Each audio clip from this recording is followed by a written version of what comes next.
Hey guys, welcome to resource point. This is Rishika. चलिए आज अभी हम लोग स्टडी करने वाले हैं अपनी तमिलनाडु की जो हिस्ट्री की बुक है। तो ये न्यू आपकी जो एडिशन आ चुकी है उसी बुक को मैं अब रेफ़र करूँगी। यही पीडीएफ है क्योंकि आप लोग रिक्वेस्ट कर रहे थे कि न्यू पीडीएफ से यहाँ पे स्टडी कराऊँ, तो चलिए न्यू पीडीएफ ही यहाँ पे मैं ऑप्ट की हूँ। तो ये पीडीएफ भी मैं आपको टेलीग्राम चैनल पर शेयर कर दूँगी रिसोर्स पॉइंट के नाम से। तो वहाँ पर आप लोग जाकर मुझे हमारे चैनल को ज्वाइन कर लीजिए जिससे कि आपको सारे रिक्वायर्ड पीडीएफ मिलते रहें। अब आइए देख लेते हैं, हम लोग ने काफ़ी लेसन कंप्लीट कर रखी है। आज हम यहाँ पे देखने वाले हैं कि इंडिया अंडर द मुगल्स, यानी कि मुगल एम्पायर हमने पूरी तरीके से देख लिए। अब देखते हैं कि इंडिया की क्या कंडीशन थी जब मुगल एम्पायर था यहाँ पे।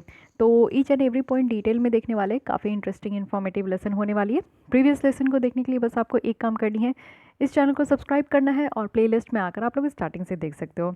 बस इसके अलावा 2 लेसन और बचे हैं, उसको कंप्लीट करके फिर हम लोग वर्ल्ड हिस्ट्री स्टार्ट करेंगे। तो चलिए स्टार्ट करते हैं हम लोग अपनी आज के लेसन। तो स्टार्ट करते हैं 21st लेसन से, जो कि इंडिया अंडर द मुगल्स है। स्टार्ट करने से पहले एज यूजुअल हम लोग यहाँ पे देखने वाले हैं कि एक्चुअली हम लोग इस लेसन में पढ़ेंगे क्या। तो सबसे पहले देखेंगे कि कॉजेज़ क्या था वेलोर म्यूटनी का। उसके बाद हम लोग देखेंगे कि इकोनॉमिक एंड सोशल लाइफ कैसी थी मुगल एम्पायर के तहत, और मुगल नोबिलिटी एंड उनके रहने सहने और जो जीने का तरीका कैसा था, एग्रीकल्चर ट्रेड कैसा था, कल्चर डेवलपमेंट कैसा था, आर्ट एंड आर्किटेक्चर जो कि मुगल साम्राज्य का पूरे विश्व भर में भी जाना जाता है, आज के भी डेट में इसकी रेलिवेंस एग्जिस्ट करती है। तो इसलिए art and architecture Mughal empire का बहुत इंपॉर्टेंट होता है, इसको हम लोग अलग से देखेंगे। और मुगल की पेंटिंग, ये बहुत ही ज़्यादा इंपॉर्टेंट टॉपिक है। आप देखोगे कि बहुत ही ज़्यादा इससे भी प्रीवियस ईयर क्वेश्चंस पूछे गए हैं यूपीएससी में और आगे भी आने की चांसेस हैं। तो इसलिए ये लेसन बहुत ज़्यादा इंपॉर्टेंट हो जाता है, क्योंकि आपसे इस बुक की खासियत ये है ना कि हर एक स्टेटमेंट में से आपका क्वेश्चन फॉर्म हो सकता है। इतने इन्फॉर्मेटिव ये बुक होते हैं और इसमें इतना ज़्यादा अच्छे तरीके से सारी चीज़ें अरेंज की गई है कि आप चीज़ों को समझ भी पाओगे और लंबे समय तक याद भी रख पाओगे। तो इतनी सारी चीज़ें पढ़नी है, कम नहीं पढ़नी है, बहुत सारी चीज़ें देखने वाले हैं। तो सबसे पहले हम लोग स्टार्ट करेंगे इकोनॉमिक एंड सोशल लाइफ के साथ, क्योंकि यहाँ पे आपका गलत मुझे लगता है कि ये मिसप्रिंट हो गया है। ठीक है, causes for the Vellore mutiny, वही मुझे भी लगा कि इसमें कहाँ से आ गया। तो ये देखिए फर्स्ट यहाँ पे लिखा गया, फर्स्ट सेकंड थर्ड है। तो सबसे पहले ये जो न्यू एडिशन है इसमें सबसे पहला मिसप्रिंट हमने फाइंड आउट किया है, तो ये गलत है। सबसे पहले हम लोग स्टार्ट करेंगे क्योंकि इंडिया की क्या कंडीशन है, मुगल लाइफ के अंदर क्या थी उसको हम लोग देखेंगे ना। तो वेलोर म्यूटनी यहाँ कहाँ से आ गया, चलिए स्टार्ट करते हैं इकोनॉमिक और सोशल लाइफ के साथ। तो मुगल पीरियड के टाइम में आपने भी देखा अब तक कि काफ़ी ज़्यादा इम्पॉर्टेंट सोशल और इकोनॉमिक डेवलपमेंट हुए थे। इस पीरियड में बहुत सारे यूरोपियन ट्रैवलर्स थे, बहुत सारे ट्रेडर्स थे जो इंडिया आए। यूरोपियन ट्रैवलर्स कहने का मतलब है कि जो यूरोप से लोग इंडिया आते थे, और बहुत सारे ऐसे लोग थे जो कि इंडिया में व्यापार करने आते थे, क्योंकि हमारा ट्रेड जो है इंपोर्ट एक्सपोर्ट बहुत ज़्यादा होता था। तो मुगल साम्राज्य के टाइम में भी हुआ, लेकिन उतना ज़्यादा नहीं हुआ, बहुत कम हुआ। उसको हम लोग देखेंगे कि कौन कौन सी चीज़ें हमारे यहाँ एक्सपोर्ट होती, हम एक्सपोर्ट करते थे, हमारे यहाँ इम्पोर्ट होता था, एज़ कम्पेरिजन टू जो इससे पहले हमने गुप्ता पीरियड वगैरह पीरियड और भी देखा था। तो उसमें बहुत ज़्यादा ट्रेड व्यापार था, लेकिन इसमें बहुत कम था। ठीक है, लेकिन फिर भी हमारे यहाँ बहुत लोग आते थे, यूरोपियन ट्रैवलर्स बहुत आए, ट्रेडर्स बहुत आए।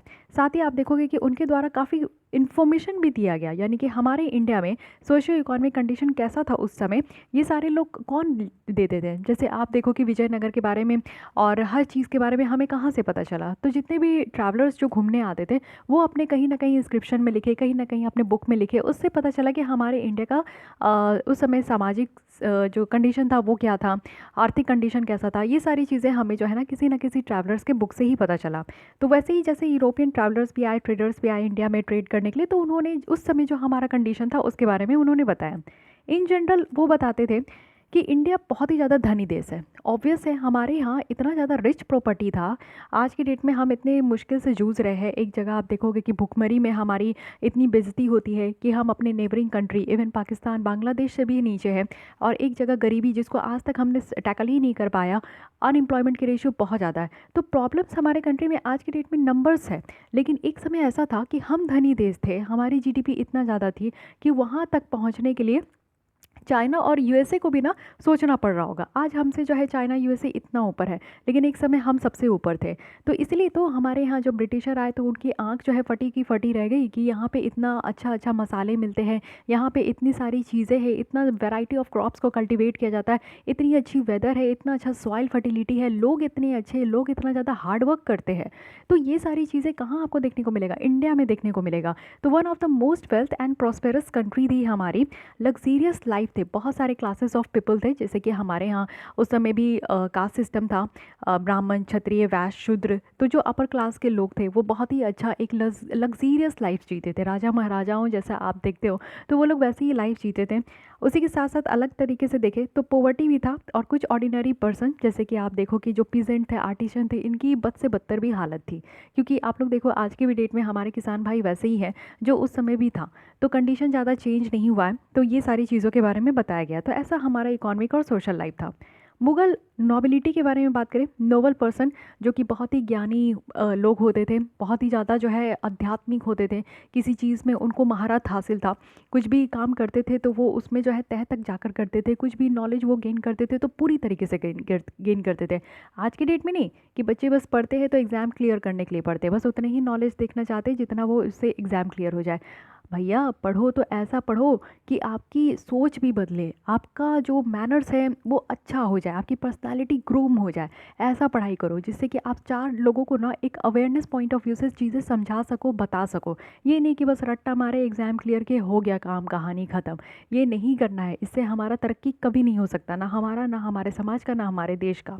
तो कुछ नोबल्स लोग थे मुग़ल पीरियड में, और जो कि प्रिविलेज्ड क्लास में रहते थे, मतलब कि प्रिविलेज्ड क्लास जिसमें कि सारी सुख सुविधाएं थी उनको। राजा महाराजा ऐसे रहते थे जैसे कि आप देखो कि उनको ना एक तरह भी काम नहीं करना होता था, सारे नौकर चाकर बहुत सारे होते थे। तो मेनली इस तरीके की सुविधा उनको बहुत ज़्यादा मिलती थी, वो वैसे ही रहना पसंद करते थे। तो जो मुग़ल पीरियड के कुछ नोबल्स थे ना, वो प्रिविलेज्ड क्लास के थे, जैसे कि उनको बहुत सारा सुख सुविधा मिल गया। उनमें से बहुत सारे फॉरेनर्स थे, जैसे कि टर्क्स थे, टर्की वगैरह से आए थे, अफ़गान्स थे, अफ़गानिस्तान वगैरह से आए थे। बट यहाँ पे आप देखोगे कि उनके बीच में हमेशा टसल ही रहा, कहीं ना कहीं प्रॉब्लम ही रही उन सब के बीच में। लेकिन बहुत टाइम जो है सेटल डाउन भी किया गया इंडिया में, और फिर वो इंडिया में ही रहने लगे, परमानेंट होम भी उनका इंडिया में ही हो गया। लेकिन आप देखो कि अकबर के टाइम से क्या था कि हिंदूज जो थे, यानी कि पर्टिकुलरली जो राजपूत थे, वो यहाँ पे नोबिलिटी में बहुत ज़्यादा इंक्लूड हो गए थे। यानी कि नोबल पर्सन जो है वो खिताब यहाँ पे राजपूत लोग को भी देने जाने लगा। फॉर एग्जाम्पल आप देखोगे कि बहुत सारे राजपूत थे, जैसे राजा मान सिंह, राजा बिरबल, राजा टोडरमाल, इन सबको बहुत ज़्यादा यहाँ पे नोबल पर्सन जैसा यहाँ पे मानने लगे। ठीक है, फिर उसके बाद आगे चल के मराठा भी यहाँ पे मुग़ल सर्विस को ज्वाइन किए थे, और उनकी भी नोबल्स में जो पोजीशन है वो धीरे धीरे बढ़ती गई थी। मुग़ल अगर नोबल्स की बात करूँ तो उनको हाई सैलरी दी जाती थी, यानी कि उनको बहुत ज़्यादा सैलरी दी जाती थी, और सैलरी जितनी दी जाती थी ना उनके हिसाब से उनका खर्च भी वैसे ही था। तो वो बहुत लार्ज नंबर ऑफ़ सर्वेंट, यानी कि मैं कहीं कि नौकर चाकर, जो बहुत लार्ज नंबर ऑफ़ सर्वेंट होते थे, घोड़े वगैरह हो, एलिफेंट वगैरह हो, जिससे कि वो युद्ध वगैरह में अपना जीत हासिल कर सके। तो इन सारी चीज़ों में उनके खर्चे भी बहुत ज़्यादा होते थे, तो उनकी सैलरी भी यहाँ पे बहुत ज़्यादा होती थी। नोबल्स थे ना, वो लोग यहाँ पे लग्जीरियस लाइफस्टाइल वो फॉलो करते थे मुग़ल एम्पायर के, और उनके द्वारा जो कपड़े पहने जाते थे वो बहुत ही ज़्यादा फाइन क्लोथ्स होते थे, एकदम से कह सकते हो कि एकदम टन टन जो होता है ना, बिल्कुल एकदम खतरनाक टाइप का। तो उस टाइप के कपड़े पहनते थे, और फ्रूट्स वगैरह भी अपने कंट्री के नहीं, वो दूसरे कंट्री से इम्पोर्ट कराते थे। कॉस्टली ज्वेलर्स, क्योंकि पहले के राजा महाराजा, आप लोग देख लो, कोई भी मूवी उठा के देख लो, पद्मावत हो या फिर आपका उसके अलावा भी बहुत सारी मूवीज़ रहती है, तो उसमें राजा महाराजाओं का दिखाया जाता है, तो वो लोग काफ़ी ज़्यादा आभूषण पहनते थे, ज्वेलरी वगैरह पहनते थे। तो आज के डेट में तो ज्वेलरी सिर्फ आपको विमेन में ही देखने को मिलेगा, बट हमारे पुराने टाइम में आप लोग देखते हो कि राजा महाराजा भी पहनते थे। न जाने अब ऐसा क्यों हो गया कि वो लोग छोड़ दिए। तो जस्ट इमेजिन कि आप लोग भी जितने भी पुरुष लोग हैं, अगर वो भी आज के डेट में इस तरीके का ज्वेलरी वगैरह पहनने लगे तो कैसा लगेगा, है ना। तो वो काफ़ी ज़्यादा कॉस्टली थे, और काफ़ी ज़्यादा उनका ज्वेलरी ड्रेस वगैरह भी बहुत ज़्यादा कॉस्टली था। अब यहाँ पे नेक्स्ट में आते हैं, जो कि है रूरल मासेस, यानी कि ग्रामीण क्षेत्र के जो मासेस थे उसके बारे में बात करते हैं। वेल्दी पीपल, जो धनी लोग थे, वो यहाँ पे सिल्क और कॉटन क्लोथ्स पहनते थे। लेकिन जो गरीब लोग थे ना, वो यहाँ पे सिर्फ मिनिमम क्लोथ्स, यानी कि ऐसा नहीं कि सादा सफ़ेद क्लोथ पहनते थे, जितना कम से कम हो सके वो यहाँ पे कम से कम कपड़े पहनते थे। साथ ही उनके पास जो है कपड़े की बहुत ज़्यादा कमी होती थी, इवन विंटर सीजन में भी उनके पास जो है शरीर ढकने के लिए उतने पर्याप्त मात्रा में कपड़े नहीं होते थे। साथ ही इसके बाद बहुत ज़्यादा ये भी पता चला कि जो डेक्कन में रहने वाले जो लोग थे ना, वो नंगे पाँव भी रहते थे, उनके पास जो है चप्पल वगैरह भी नहीं होते थे, क्योंकि हाई कॉस्ट था लेदर का। लेदर उस समय बहुत महंगे होते थे, वैसे आज भी है लेकिन इतना महंगा नहीं कि लोग इनको अफोर्ड नहीं कर सके। कॉमन मैन भी आज के डेट में अफोर्ड कर पाते हैं। राइस, मिलेट, पल्सेस, ये कुछ ऐसे स्टेपल फूड थे जो कि कॉमन लोग इसको कंज्यूम करते थे। और फिश जो था वो कोस्टल रीजन के लिए काफ़ी पॉपुलर था। कोस्टल रीजन जिसकी कि तट यहाँ पे किसी न किसी सागर से आकर मिलती थी, मतलब थे क्या, आज भी वैसे ही है। कोस्टल रीजन उन्हें ही कहते हैं, जो स्टेट की जो तट है ना, वो तटीय मतलब कि जो कोई सी हो या रिवर हो, सी से मिलते जुलते हो। जैसे कि आप लोग सदर्न पोर्शन हमारा देखो तो यहाँ पे वेस्टर्न घाट है, यहाँ पे ईस्टर्न घाट है, तो ये पूरा पोर्शन जो हमारा सदर्न पेनिनसुला वाला इंडिया है वो पूरी तरीके से कोस्टल रीजन है, क्योंकि एक साइड आपको अरेबियन सी देखने को मिलेंगे और ईस्टर्न साइड में बे ऑफ बंगाल देखने को मिलेंगे। वहीं अगर कुछ और आइटम की बात करूँ, जैसे कि घी हो गया या फिर ऑयल हो गया, तेल वगैरह, ये बहुत सस्ते थे। वहीं अगर आप सॉल्ट और शुगर की बात करो तो उस समय बहुत महंगे थे। बहुत सारे केटल्स थे जो कि यहाँ पे रूरल पीपल के द्वारा रखा जाता था, यानी कि ग्रामीण क्षेत्र के जो लोग होते थे वो पशुपालन करते थे, जिससे कि उनको मिल्क और मिल्क प्रोडक्ट जो है बहुत ईजिली अवेलेबल होता था। तो आज की भी डेट में ये सारी चीज़ें आप देखोगे कि गाय वगैरह तो बहुत लोग रखते हैं, जिससे कि उनको जो है एकदम शुद्ध दूध मिले। तो इस तरीके की बात है। तो आप बस स्टोरी के फॉर्म में ये सुनते रहिए, ज़्यादा कुछ इसमें है नहीं। एग्रीकल्चर सेक्टर्स में देखें कि कैसा था एग्रीकल्चर सेक्टर, तो ये एस्टिमेट लगाया जाता है कि इंडिया की जो पॉपुलेशन थी वो 17th सेंचुरी में स्टार्ट हुई, तो उस समय कितना पॉपुलेशन था, 125 मिलियन था। और बहुत सारा लैंड अवेलेबल था, यानी कि खाली ज़मीन थे, तो वो कल्टिवेशन के लिए एग्रीकल्चर जो है बहुत ज़्यादा प्रॉस्परस था। तो कल्टिवेशन के लिए जो है ना उस समय लैंड जो है ना बहुत ज़्यादा अवेलेबल था। एक लार्ज वैरायटी ऑफ क्रॉप जैसे कि वीट, राइस, ग्राम, बार्ले, पल्सेस, ये सब कुछ जो है कल्टिवेट कराया जाता था, यानी कि ये सब जो है उगाते थे। उसके बाद कमर्शियल क्रॉप की बात करूँ, जैसे कि कॉटन हो गया, इंडिगो हो गया, शुगर केन हो गया, ऑयल सीड हो गया, ये सारी चीज़ों की भी कल्टीवेशन होती थी। लेकिन 17th सेंचुरी में अगर हम लोग बात करें तो दो न्यू क्रॉप को यहाँ पे ऐड किया गया। एक तो है टोबैको, दूसरा है मेज़। तो ये याद रखिएगा, इट मे बी आस्क्ड कि मुगल एम्पायर के टाइम में दो न्यू क्रॉप कौन कौन से ऐड हुए थे, तो एक है टोबैको, दूसरे है मेज़। पोटैटो और रेड चिलीज़ की बात करूँ, लाल मिर्च की, तो ये 18th सेंचुरी में आया था, 17th सेंचुरी में नहीं थे। यानी कि जो आलू इतना आज के डेट में आप लोग खाते हो, तो ये 18th सेंचुरी से आया है। लेकिन कोई भी नया एग्रीकल्चर टेक्निक इंट्रोड्यूस नहीं किया गया था इस पीरियड में। ये बहुत ही ज़्यादा इंपॉर्टेंट है, आपका एक स्टेटमेंट इस तरीके से बन सकता है। तो याद रखिएगा कि मुगल एम्पायर के टाइम में कोई भी न्यू एग्रीकल्चर टेक्निक नहीं इस्तेमाल किया गया था। और इंडिया जो थे ना, इंडिया में आप देखोगे कि मुगल एम्पायर के टाइम में जो है फूड को एक्सपोर्ट करते थे, जैसे राइस हो गया, शुगर हो गया, तो अपने नेबरिंग कंट्रीज़ को, बहुत ज़्यादा European country, West Asia country को नहीं, सिर्फ अपने नेबरिंग कंट्रीज़ को जो है ना एक्सपोर्ट करते थे ये सारे कॉमन जो फूड्स थे। ठीक है, तो एग्रीकल्चर सेक्टर्स में मिला जुला कर आप देखोगे कि ठीक ही था, कुछ ज़्यादा घाटे में तो हम लोग नहीं चल रहे थे। हाँ, अब आते हैं ट्रेड का, बात करते हैं। तो ट्रेड यहाँ पे देखा गया है कि ग्रोथ हो रहा है, बट कितना ग्रोथ हो रहा है अभी आपको पता चल जाएगा। इंडियन की जो ट्रेडिंग क्लासेस थी ना वो लार्ज नंबर में थे और कंट्री पे पूरी तरीके से फैला हुआ था। एक अच्छा खासा वेल ऑर्गेनाइज था, हाईली प्रोफेशनल भी था। सेथ बोहरा ट्रेडर्स जो थे वो काफ़ी स्पेशलाइज थे लॉन्ग डिस्टेंस ट्रेड करने के लिए। वहीं लोकल ट्रेडर्स भी थे जिनको कि बानिक कहते हैं। तो ये भी पूछ लिया जाएगा कि बानिक का कहने का क्या मतलब है। तो बानिक किन किन को कहते थे, तो लोकल ट्रेडर्स को बानिक कहते थे।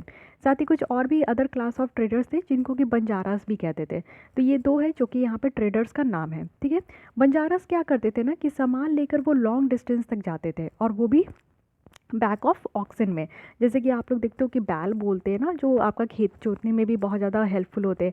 तो ये जो एनिमल होते हैं ना, इनके बैक में रखकर, इनके कंधे में रखकर ये लॉन्ग डिस्टेंस में, क्योंकि उस समय तो ऐसा कुछ खास ट्रेन और एरोप्लेन ये सारी सुविधा नहीं थी, तो जानवर की मदद से जो है वो सामान को एक जगह से दूसरी जगह ले जाते थे। हाँ, भले कि आप देखोगे कि शिप, जो हमारा कोस्टल रीजन है उसमें शिप वगैरह इस्तेमाल होता था, लेकिन रोड बाय रोड आप देखोगे तो वो एनिमल्स का ही ज़्यादा सहारा लिया करते थे। बल्क जो गुड्स होते थे, बहुत बड़े बड़े जो गुड्स होते थे, बहुत ज़्यादा होते थे, वो बोट्स के थ्रू जो है ना, रिवर के थ्रू वो ट्रेड होता था।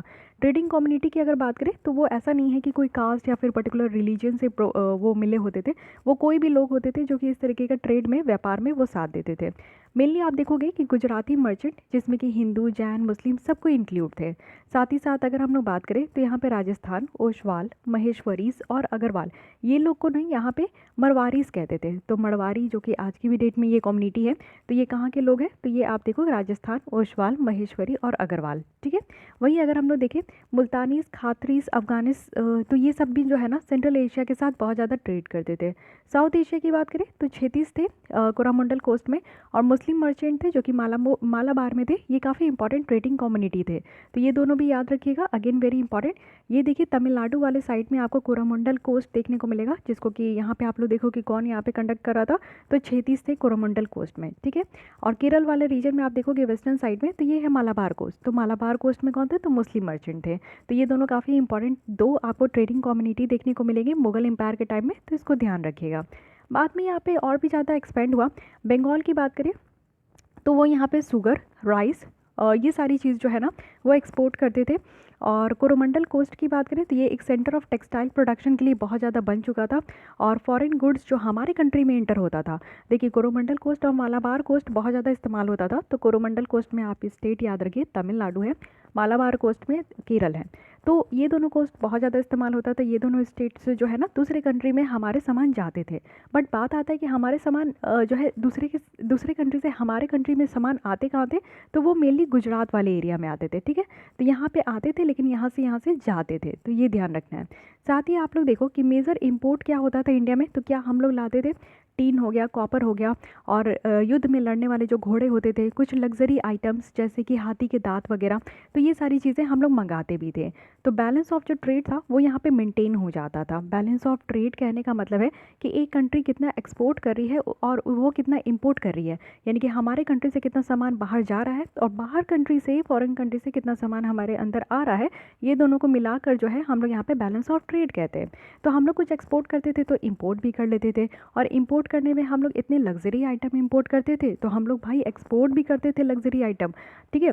तो इंपोर्ट हम लोग जो गुड्स और सिल्वर को इंपोर्ट करके हम लोग, क्योंकि एक्सपोर्ट बहुत ज़्यादा करते थे, तो इंपोर्ट अगर उसको बैलेंस करना है, बैलेंस ऑफ ट्रेड को, तो इंपोर्ट भी हम लोग महंगे महंगे चीज़ करने लगे, जैसे कि सोने और सिल्वर, ये सारी चीज़ें। तो फॉरेन ट्रेड भी थोड़ा बहुत ग्रोथ होने लगा, और जो गोल्ड और सिल्वर हमारे कंट्री में बहुत ज़्यादा आ रहे थे, तो ये आपको मुगल साम्राज्य के टाइम से ही देखने को मिलेगा, ठीक है। कुछ डच और इंग्लिश ट्रेडर्स भी थे जो कि गुजरात आए थे इस 17वीं सेंचुरी में, और उनके द्वारा भी यहाँ पे इंडियन ट्रेडर्स को जो है ना पाया गया था। तो ओवरऑल आप देखोगे कि ट्रेड भी बहुत अच्छा था, ग्रोथ हुआ था थोड़ा, ऐसा कुछ डाउन नहीं था। अब कल्चर डेवलपमेंट देख लेते हैं कि किस तरीके से डेवलपमेंट हुआ था। तो मुगल पीरियड की बात करें तो यहाँ पे बहुत अच्छा खासा कल्चरल एक्टिविटीज़ होते थे, और आर्ट एंड आर्किटेक्चर का क्योंकि बहुत अच्छा यहाँ पे माहौल था, पेंटिंग हो गया, म्यूज़िक हो गया, लिटरेचर हो गया, तो ये सारी चीज़ें बहुत ज़्यादा डेवलप हुई मुगल साम्राज्य के तहत।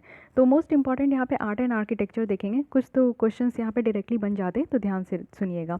मुगल्स की अगर आर्किटेक्चर की बात करें तो ऑल ओवर द वर्ल्ड में काफ़ी इंपॉर्टेंट है, और इसके आर्किटेक्चर में क्या क्या आता है, तो फोर्ट्स आता है, बहुत सारे फोर्ट्स आप देखोगे, किले वगैरह, पैलेसेस आपको देखने को मिलेंगे, पब्लिक बिल्डिंग बनाए गए हैं, बहुत सारे मॉस्क बनाए गए हैं, मस्जिद, मोज़ोलियम, म्यूजियम्स वगैरह बहुत सारे बनाए गए हैं। तो ये सारे आर्किटेक्चर्स आते हैं मुगल्स में। तो मुगल्स जो थे ना वो यहाँ पे गार्डन वगैरह भी बहुत सारे गार्डन्स भी बनवाए, जिसमें कि रनिंग वाटर था। कुछ अगर मुगल गार्डन की बात करूँ तो ये आपको कश्मीर में देखने को मिलेगा, निशात बाग है, साथ ही शालीमार बाग आपको लाहौर में देखने को मिलेगा, पिंजौर गार्डन पंजाब में देखने को मिलेगा, जो कि आज के भी डेट में आप घूम सकते हो। साथ ही शेरशाह के टाइम में मुज़ोलियम जो थे, मुज़ोलियम बनाया गया वो कहाँ, बिहार के सासाराम में। तो वो आज भी जो है बिहार के एक वन ऑफ द प्रसिद्ध, आप कहोगे कि मुगल साम्राज्य का जो आर्किटेक्चर है वो बिहार के सासाराम में देखने को मिलेगा। पुराना किला जो है दिल्ली में बनाया गया, 2 मॉन्यूमेंट और भी आपका बनाया गया था। साथ ही लार्ज स्केल में यहाँ पे कंस्ट्रक्शन होता था, बिल्डिंग वगैरह का जो है ना बहुत बड़ा बड़ा कंस्ट्रक्शन होता था। ये पुराना किला आप देख सकते हो दिल्ली में, अगर आप दिल्ली में हो तो इसको ज़रूर देखे होंगे, या फिर नहीं देखे हो तो ज़रूर देखिएगा, बहुत बड़े बड़े बनाए जाते थे। अकबर के टाइम में तो और भी ज़्यादा आर्किटेक्चर जितना बचा खुचा था ना, वो और भी ज़्यादा फ्लरिश होने लगा। उनके द्वारा बहुत सारे किले वगैरह, फोर्ट्स बनाए गए, बहुत ही ज़्यादा फेमस है, जैसे कि Agra fort one of the famous है। तो आगरा घूमने जाइएगा तो आगरा फोर्ट देखे बिना मत आइएगा। तो ये अकबर के द्वारा बनाया गया, और इसको रेड सैंड स्टोन से बनाया गया है, इसलिए ये लाल लाल दिखता है। साथ ही आप देखो कि और भी फोर्ट है, जैसे लाहौर और इलाहाबाद में, ठीक है, तो ये भी आप लोग देखिएगा। फेमस अगर रेड फोर्ट की बात करूँ दिल्ली में, तो ये इसको जो है ना, इसमें रंग महल है, दीवाने आम है, दीवाने खास है, जो कि इसकी क्रिएशन है। तो ये आप देख सकते हो, इस तरीके का दीवाने खास है, इसी तरीके का दीवाने आम भी है, रंग महल भी है। तो वही मैं कह रही हूँ कि रेड फोर्ट ज़रूर घूमिएगा, दिल्ली का भी रेड फोर्ट ज़रूर घूमिएगा, आगरा का भी फोर्ट ज़रूर घूमिएगा, बहुत ही खूबसूरत है। उसके बाद अकबर के द्वारा हाँ, ये सब पूछ लिया जाता है कि ये किसके द्वारा बनाया गया था। पता नहीं आज की डेट में अब ऐसी ऐसे क्वेश्चंस तो नहीं पूछे जाएँगे, क्योंकि कोई भी एग्ज़ाम आप देने जाते हो तो बहुत बेसिक का क्वेश्चंस जो है ना अब आपको 2-4 ही देखने को मिलेंगे। मेनली थोड़ा-सा टफ़ कर दिया गया है, तो थोड़ा-सा और डीपली पूछ लेते हैं। अकबर के द्वारा आप देखो कि कुछ-कुछ बनाए गए हैं यहाँ पे, जैसे कि सिटी ऑफ विक्ट्री है, जिसको कि फ़तेहपुर सिकरी कहते हैं। तो ये सब डायरेक्टली पूछ लिया जाता है कि किसके द्वारा बनाया गया है। आगरा से ये 36 किलोमीटर दूर है। बहुत सारी बिल्डिंग्स आपको गुजराती, बंगाली स्टाइल में भी देखने को मिलेगा। गुजराती स्टाइल की जो बिल्डिंग है ना, वो राजपूत वाइफ्स के द्वारा ही यहाँ पे आप लोग देखो कि उनके लिए ही बनाया गया था गुजराती स्टाइल की बिल्डिंग। ये देखिए फ़तेहपुर सिकरी है, तो इसको भी ज़रूर घूमिएगा, काफ़ी ब्यूटीफुल है। साथ ही साथ आइए आगे चलते, तो बुलंद दरवाज़ा भी है, जो कि यहाँ पे जामा मस्जिद और गेटवे है, जिसको कि बुलंद दरवाज़ा कहते हैं। तो इसको भी ज़रूर आप लोग घूमिएगा। उसके बाद अकबर के अगर समय में देखें तो हुमायूं टॉम जो है वो दिल्ली में बनाया गया था, और मैसिव डोम बनाया गया था, वो एकदम मार्बल का आपको देखने को मिलेगा, बहुत ही भव्य, बहुत ही खूबसूरत है। साथ ही जो अकबर का टॉम था सिकंदरा में, सिकंदरा कहाँ है, तो आगरा के बगल में आपको देखने को मिलेगा। तो ये जहांगीर के द्वारा कंप्लीट किया गया था। नूरजहाँ के द्वारा भी एक टॉम बनाया गया था, जिसको कि इमादुल्ला का कहा जाता है, और वो आगरा में। तो ये भी पूछा जा सकता है कि नूरजहाँ के द्वारा कौन सा यहाँ पे टॉम बनाया गया था, तो ये भी ध्यान रखना है। ये पूरी तरीके से वाइट मार्बल के थ्रू बनाया गया था, और फ्लोरल डिज़ाइन है, यानी कि फ्लावर्स की पूरी डिज़ाइन है। सेमी प्रीशियस स्टोन यहाँ पे आपको दीवार में देखने को मिलेगा। इस टाइप का जो डेकोरेशन है इसको पितृडूरा कहते हैं, और ये पितृडूरा बहुत ही इंपॉर्टेंट है। काफ़ी एग्जाम्स में पूछा गया है कि पितृडूरा क्या होता है। तो जो एक काइंड ऑफ डेकोरेशन यानी कि सजावट है, जैसे कि आप ताजमहल में देखो तो ये भी आपका जो है पितृडूरा वहाँ पे बहुत इस्तेमाल किया गया है। यानी कि ऐसा आपका सजावट है ना, जैसे कि फ्लावर्स वगैरह भी होते हैं, और बहुत ही अद्भुत देखने को मिलेगा, इतना यूनिक, इतना खूबसूरत देखने को मिलेगा। तो इसी को शाहजहाँ के द्वारा जो है इस्तेमाल किया गया था। ताजमहल को शाहजहाँ के द्वारा यहाँ पे इस्तेमाल किया गया था ताजमहल बनवाने के लिए। तो ताजमहल में ये पूछा जा सकता है कि जो डेकोरेशन है उसको क्या कहते हैं, किस टाइप का डेकोरेशन इस्तेमाल किया गया था, तो दिस इज़ पितृडूरा। ठीक है।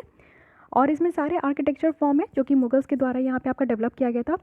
चीफ ग्लोरी अगर ताज की अगर बात करूँ तो इसकी डोम की है, यानी कि इस तरीके का आप देखते हो कि ऊपर में जो एक डोम बनाया जाता है, हाफ डोम, ये काफ़ी इंपॉर्टेंट है। और साथ ही साथ 4 इसमें जो आपको स्टैंड देखने को मिलता है, जिसको कि मिनरेट्स कहते हैं, तो ये भी इसकी खूबसूरत है। और डेकोरेशंस जो है ना वो काफ़ी मिनिमम है, यानी कि इतना ज़्यादा साज सजावट नहीं देखने को मिलता। इसके मार्बल्स ही बहुत ज़्यादा यूनिक है, जो कि काफ़ी ज़्यादा इसको खूबसूरत बनाता है। मॉस्क वगैरह भी आप देखो कि काफ़ी ज़्यादा बनाया गया है, मस्जिद वगैरह शाहजहाँ के टाइम में तो ये एकदम पिक पे था, बहुत ज़्यादा बनाया गया था। मोती मस्जिद जो कि one of the again very famous है आगरा का, ये इंटायरली वाइट मार्बल से ही बनाया गया है। उसके बाद दिल्ली का जामा मस्जिद कैसे भूल सकते हैं, ये रेड स्टोन से बनाया गया है। तो ये आपसे कंपैरिजन भी पूछा जा सकता है कि जामा मस्जिद किस कलर के स्टोन से है, या फिर मोती मस्जिद किस कलर के स्टोन से है, वाइट मार्बल है, रेड स्टोन है। तो ये सारी चीज़ें याद रखनी है। देखिए हर एक सेंटेंस में आपका क्वेश्चन क्रिएट हो सकता है, तो इसको आप लोग को ऐसे ही पढ़ना है जैसे कि आप लोग याद कर सको। साथ ही मुगल आर्किटेक्चर ट्रेडिशन की बात करें तो 17th सेंचुरी में तो था ही, ये आगे 18th सेंचुरी में और अर्ली 19th सेंचुरी तक भी ये कंटिन्यू रहा, क्योंकि बहुत ही अच्छी ये आपको आर्ट एंड आर्किटेक्चर देखने को मिलेगा। आज के भी डेट में अगर हम लोग बात करते हैं ना, तो मुगल साम्राज्य की आर्ट एंड आर्किटेक्चर के बारे में ज़रूर बात करते हैं, क्योंकि आज के भी डेट में बहुत सारी जगहों पे एग्जिस्ट है, और ना जाने आगे आने वाले कितने डिकेड तक ये एग्जिस्ट भी करेगा। आई थिंक 1-2 सेंचुरी तक तो रह ही जाएगा ना, कहाँ जाने वाला है। अगर कोई भूकंप वगैरह बड़ा तबाही ना हो तब तक तो ये सारे जितने भी आर्किटेक्चर है ये तो टिके ही रहेंगे। तो काफ़ी ज़्यादा बेहतरीन है ना, आप जब जहाँ पे भी जाओ तो एक तो आपको दिख ही जाता है, बहुत सारे फीचर्स आपको मुगल ट्रेडिशन का देखने को मिलेगा। और इसमें से अमृतसर का गोल्डन टेम्पल भी है, तो ये तो एक ऐसा अद्भुत है। पंजाब जाना है तो आपको मिल जाएगा, आगरा जाओगे तो वहाँ दिख जाएगा, दिल्ली है, बिहार है, कहीं पे भी आप आ जाओ आपको जो है ना मुगल आर्किटेक्चर जो है बहुत ज़्यादा देखने को मिलेगा। तो ये तो आर्किटेक्चर हम लोग ने डिटेल में देखा। अब आते हैं पेंटिंग और म्यूज़िक देखते, जो कि बहुत शानदार था यहाँ पे। मुगल्स के द्वारा यहाँ पे आर्ट ऑफ पेंटिंग को भी बहुत अच्छे तरीके से यहाँ पे कंट्रीब्यूट किया गया।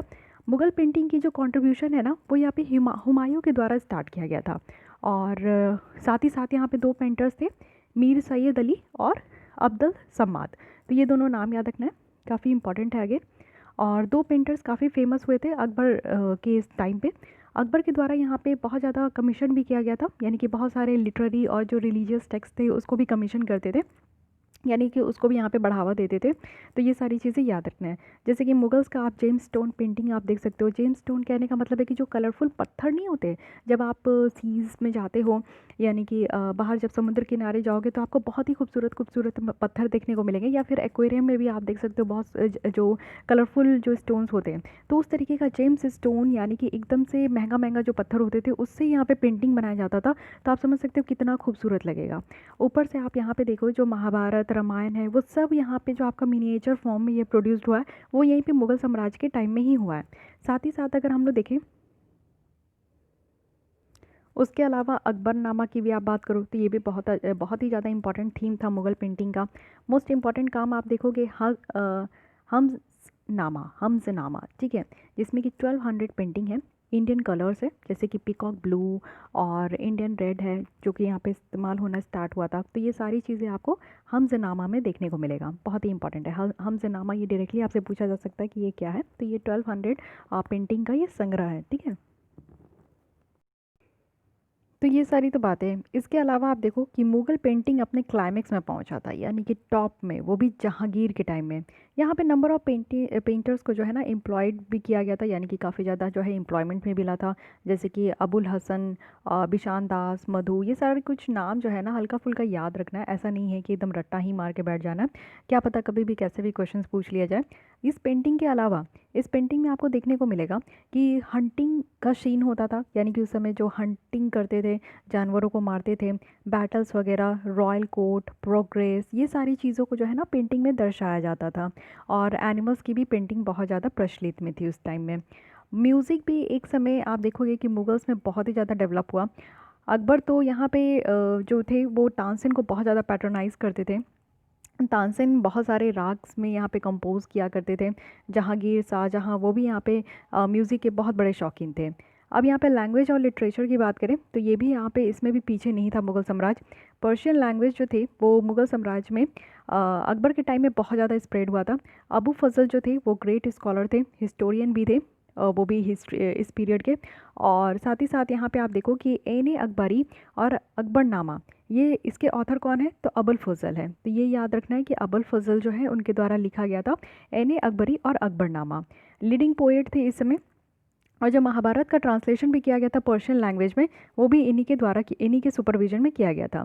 जहांगीर की अपनी ऑटोबायोग्राफी है, अपनी यहाँ पे स्टोरी लिखा गया है, वो भी तुजुके जहांगीरी। तो काफ़ी फेमस था, इसका स्टाइल भी काफ़ी फेमस था, तो ये भी याद रखना है, इट मे बी आस्क्ड। तो ये सारी बातें आपको ध्यान रखनी है। तो लिटरेचर बहुत ही ज़्यादा न्यूज़ में था उस समय, जो है बहुत ज़्यादा प्रचलित था। रीजनल लैंग्वेज की भी बात करें तो उस समय क्या क्या मुगल साम्राज्य का क्या क्या लैंग्वेज था, बंगाली, उड़िया, राजस्थानी, गुजराती। तो काफ़ी डेवलप हुआ था इस पीरियड में। बहुत सारे डिवोशनल वर्क भी किया गया था, जैसे कि रामायण महाभारत जो आज की डेट में आप बात करते हो, तो इसको डिफरेंट डिफरेंट रीजनल लैंग्वेज में भी ट्रांसलेट किया गया था। और अकबर के टाइम से हिंदी पोएट भी काफ़ी अटैच हो गए थे मुगल कोर्ट से। और मोस्ट इन्फ्लुएंशियल अगर हिंदी पोएट का बात करें तो तुलसीदास, जो कि काफ़ी फेमस है, और जिन्होंने यहाँ पे हिंदी वर्जन लिखा था रामायण और रामचरित्र मानस कहा जाता है। तो ये भी ध्यान रखिएगा। यानी कि आप लोग देख चुके हो कि कितना ज़्यादा इंपॉर्टेंट है ये, और इंडिया का कैसा हालचाल था मुगल साम्राज्य के अंदर। तो ये हम लोग डिटेल में देख लिए। क्या क्या चीज़ें हमने देखी एक बार समराइज़ कर लेते हैं। सोशियो इकोनॉमिक लाइफ देखें, जो कि ठीक ठाक था। और सोशियो इकोनॉमिक लाइफ हम लोग नोबल्स की भी देखें, जो कि काफ़ी ज़्यादा रॉयल भी थी। और एग्रीकल्चर और ट्रेड देखें, जो एग्रीकल्चर बहुत ही ठीक था, यानी कि काफ़ी कुछ जो है कॉमन लोग, गरीब लोग भी अपना पेट पालन कर लेते थे, यानी कि पेट भर लेते थे और सारे लोगों को भी मिल जाता था। और ट्रेड की बात करूँ तो वो भी ठीक था। और इंटरनल ट्रेड भी अच्छा था, एक्सटर्नल ट्रेड भी थोड़ा और बेटर हो सकता था, बट ठीक है। एक्सपोर्ट इंपोर्ट भी जो है बराबर का हिस्सा था यहाँ पे। कल्चर डेवलपमेंट भी बहुत अच्छे से हुआ। शानदार डेवलपमेंट आर्ट एंड आर्किटेक्चर का, प्लेसेस, फोर्ट, मॉस्क, ये सब देख लिए। आप लोगों को सलाह भी दी गई है कि आप लोग ज़रूर घूमिएगा। अगर उस सिटी से बिलोंग करते हो तो घूमिएगा ही ज़रूर, लेकिन एक बार मौका मिले तो ज़रूर जाइएगा। साथ ही मुगल पेंटिंग की डेवलपमेंट कैसी हुई, इसका कितना सिग्निफिकेंस है, ये सारी चीज़ें देखें। लैंग्वेज और लिटरेचर का अपना ही योगदान है, इसको भी हम लोग ने डिटेल में देखा। अब यहाँ पे कुछ क्वेश्चन है, देख लीजिए, इसको कमेंट बॉक्स में आंसर करने का ज़रूर कोशिश कीजिए। इससे ये समझ में आएगा कि आपने कितना समझा यहाँ पे। पंचमहल, पंचमहल कहाँ है, दिल्ली, आगरा, लाहौर, फतेहपुर सिकरी। तानसेन किससे बिलोंग करते थे, तो अब ये तो अभी हम लोग ने पढ़ा है। हाँ, हमसनामा ये कंपाइलेशन है, कितने पेंटिंग की, चलिए मैं हिंट भी दे दी हूँ, आप बताइए। अकबर के द्वारा कुछ म्यूजिशियन को पैट्रोनाइज किया जाता था, तो वो म्यूजिशियन कौन है, ये इनका नाम बताइए। मैच दी फॉलोइंग है। अबुल फजल कौन थे, इनायत खान कौन थे, अबुल अब्दुल हामिद लाहौरी कौन थे और अबुल फैज़ी कौन थे। तो ये आपको इसमें इसमें जो है एक करेक्ट मैच करना आपको, ठीक है। तो आज के लिए बस इतनी ही रखते हैं। नेक्स्ट देखिए कौन सी लेसन आपको देखना है। यहाँ पे 2 लेसन और बची हुई है। एक तो मराठा के बारे में देखेंगे, एक ही लेसन में ये कंप्लीट हो जाएगी। मराठा का कैसे राइज हुआ, शिवाजी के बारे में देखेंगे। छत्रपति शिवाजी काफ़ी ज़्यादा इंपॉर्टेंट है। और उसके बाद हम लोग देखेंगे कि यूरोपियन हमारे कंट्री में आए थे, जैसे पोर्तुगीज़, डच, फ्रेंच, तो उनके बारे में डिटेल में देखेंगे। फिर अब इसी तरीके से हमारा मिडेवल भी कंप्लीट हो जाएगा। अब मॉडर्न हिस्ट्री की तरफ बढ़ेंगे। और इससे पहले मैं मॉडर्न हिस्ट्री से पहले वर्ल्ड हिस्ट्री कंप्लीट करना चाहूँगी, क्योंकि बहुत सारे बच्चों के अभी मेंस है, तो मेंस पॉइंट ऑफ व्यू से बहुत ज़्यादा इंपॉर्टेंट है वर्ल्ड हिस्ट्री। तो आज के लिए बस इतनी ही रखती हूँ। अगर आपको ये लेसन अच्छी लगी है तो लाइक कीजिए, अपने दोस्तों के साथ भी ज़रूर शेयर कीजिए। साथ ही अगर कोई भी डाउट, कोई सजेशन है तो कमेंट कर सकते हैं। और अगर आपको हमारे mains UPSC mains answer writing जो डेली हमारे बेसिस पे चलती है, उससे अगर ज्वाइन होना है तो हमें मेल कर सकते हैं। इस ईमेल आईडी में आप लोग मेल कीजिए कि कैसे पेमेंट करना है। कुछ आप लोग को मिनिमम अमाउंट पेमेंट करनी है, उसके बाद आप लोग डेली आंसर राइटिंग प्रोग्राम से हमें जुड़ सकते हो। तो आज के लिए बस इतनी। और हाँ, क्वेश्चन आप लोग को टेलीग्राम चैनल पे मिल जाएगा, जो हमारा अलग से ग्रुप चल रहा है, जहाँ पे आप लोग डेली आंसर लिखते हो और अपने आंसर शीट भेजते हो, तो वहीं पर आपको क्वेश्चन मिल जाएंगे। या फिर विजन आइज की जो मैगजीन वाली आपकी लेसन आएगी, उसमें आप लोग को क्वेश्चन मिल जाएंगे। तो आज के लिए बस इतनी। Thank you.